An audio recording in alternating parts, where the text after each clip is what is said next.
Mr. Friday, el señor de los viernes, está hoy con nosotros, como siempre, con propuestas y asomos estelares, en este caso, del nivel humano posible, querido Pedro. Bueno, así es. Mira, a mí cuando la gente me dice que yo soy exagerado, yo le digo que yo no soy exagerado, que eso es mentira. Y mi demostración de que yo no soy exagerado es nuestro invitado hoy, Eduardo Wallis Brand, que es un candidato a doctor en historia, pero que es una persona que estudió en el Colegio San Ignacio, porque vamos a hablar de la llegada de los jesuitas en Venezuela.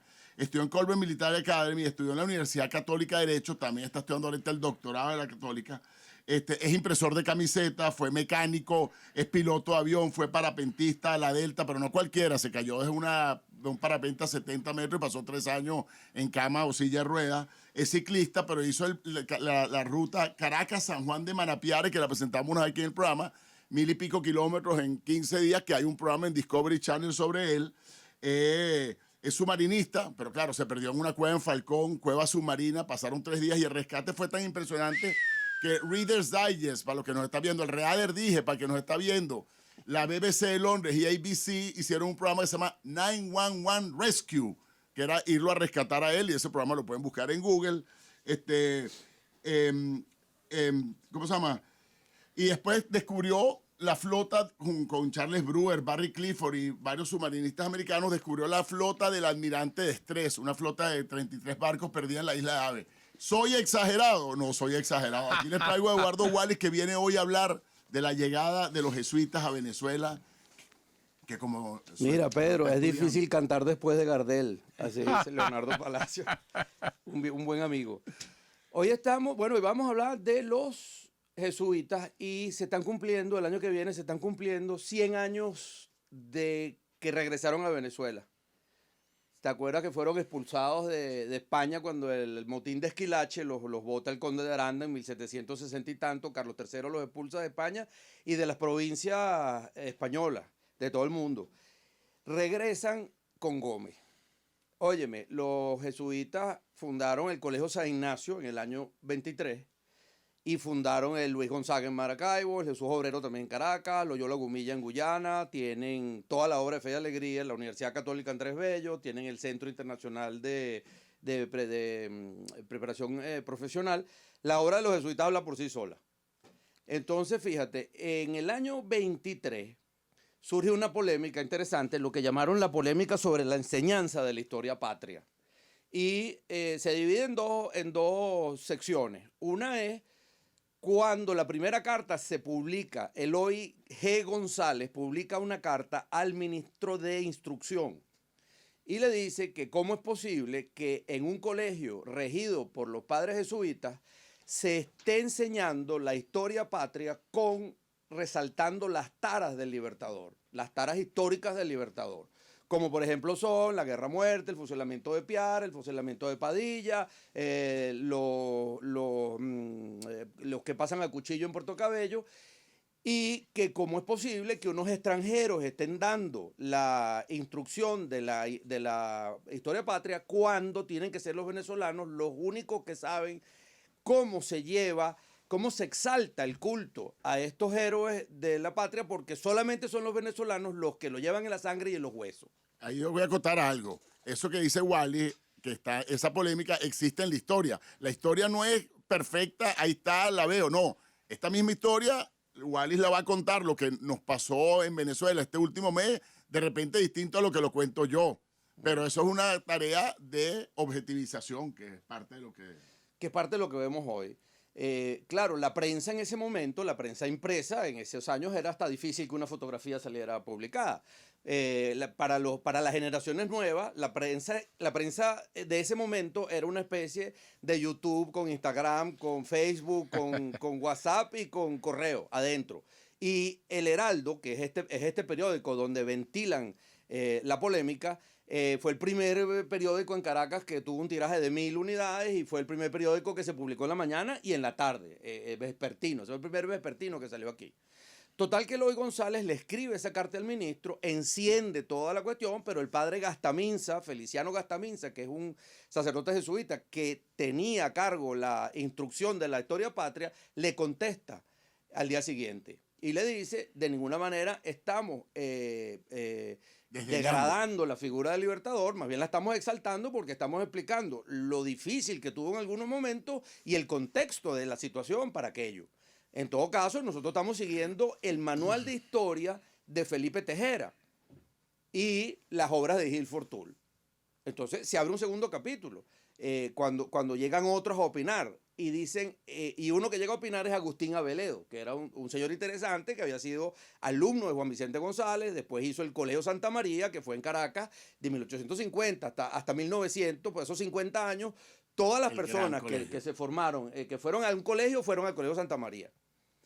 Aveledo fue mi amigo de Adolfo Ernst, fueron los que midieron el pico Naiguatá y la silla de Caracas, y fueron miembros fundadores de la Academia de Ciencias, docentes, periodistas, etcétera, etcétera. Fíjate que Aveledo le contesta lo mismo. El manual de Tejera no sirve para esto. Hay que abrir un proceso donde se haga un concurso y se consiga un nuevo texto oficial. Pero, más patriótico. Claro, más patriótico, pero es inconcebible que extranjeros y sobre todo españoles estén dando esta instrucción.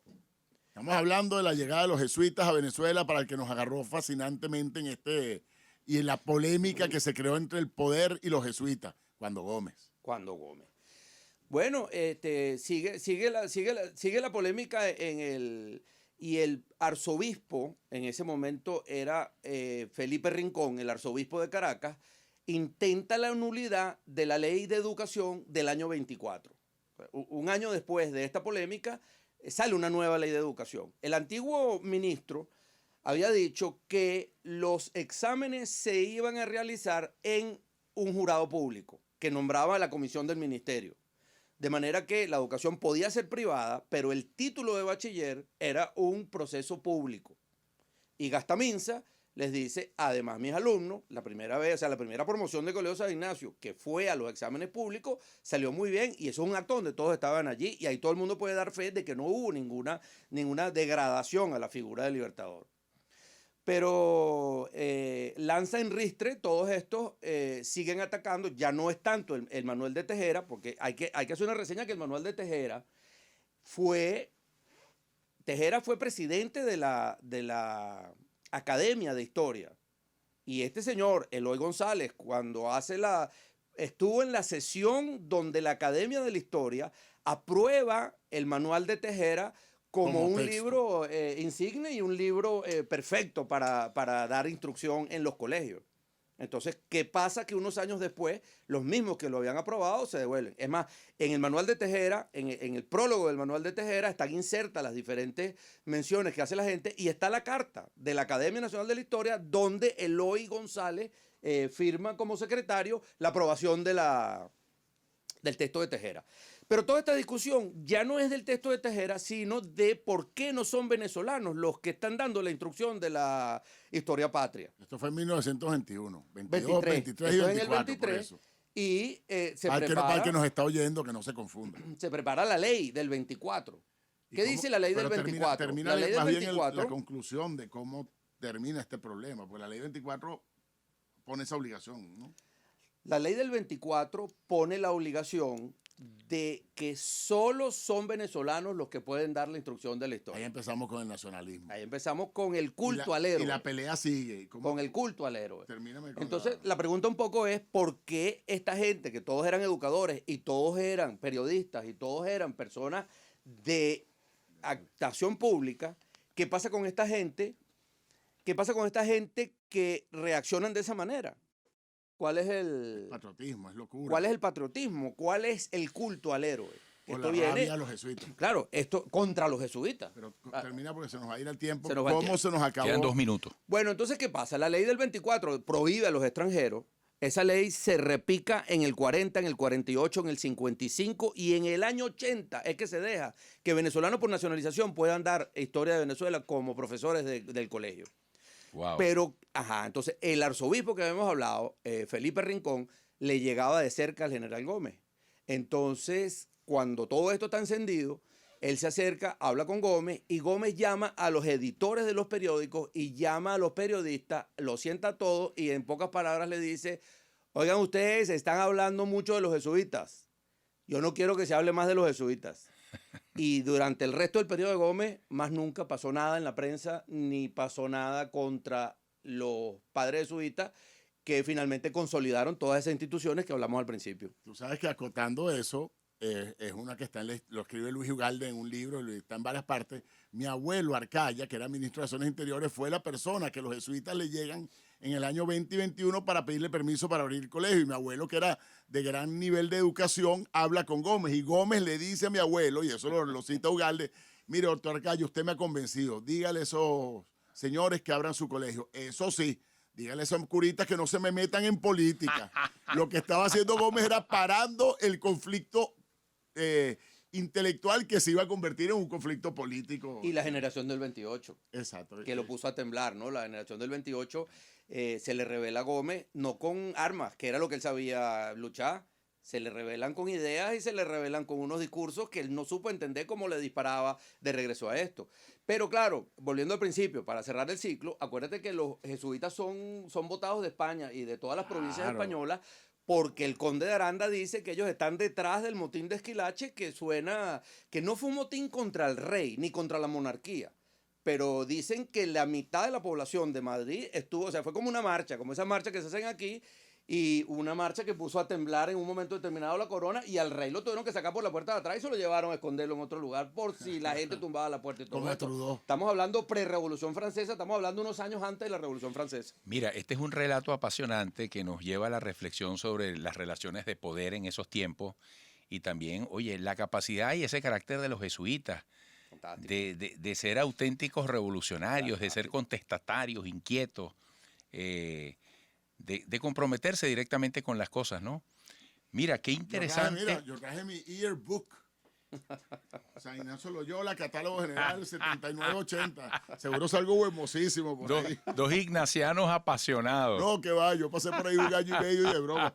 Yo soy de San Agustín del Paraíso. Vale. Claro, es otra cosa que tienen los padres jesuitas, la mística del ignaciano, donde tú te lo consigas, tú lo ves y él tiene un sello, tiene una marca en el corazón y en el alma que es... No, un sentido venezolano que yo sí lo admiro de los ignacianos, un sentido venezolano donde tú ves a Wally, yo me quedo accidentado con él en una bomba de gasolina en el medio del Alto Apure y de repente el bombero, vale, tú eres Wally, chamo, Loyola, Goicochea, del 72, y tú sabes, aparecen... Es increíble. Yo dudo que haya otro colegio como el San Ignacio de Loyola donde tú vas cualquier mañana y en el cafetín hay un pocote de padres conversando, llamándose por el sobrenombre como que fueran unos niñitos en el recreo. Ahí nos conocimos Eduardo Rodríguez. Ahí nació esta sección. Ahí salió esta sección porque por su hija y mi hijo en la cancha de fútbol. Exactamente.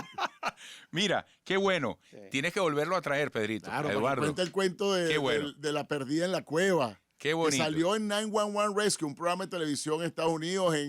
Otro día. Voy a hacer unos insert y vamos viendo el video atrás. No, pero otro día que venga a hablar de esa experiencia. Esa fue una experiencia. Mira, Eduardo, qué seductor es el conocimiento, la cultura. Qué bonito lo que acabamos de recibir de ti. Un fuerte abrazo y siempre bienvenido. Gracias. Eduardo Wallis Brand, historiador con Pedro Mezquita. Pedro, ¿cómo vibras tú por Venezuela? Eso me emociona. Yo he visto a Pedro llorar. Pedro es muy sensible, oye, porque tiene fibra para estas cosas. Hasta la semana que viene y gracias por ese regalo que me trajiste de España. Amigos, regresaremos.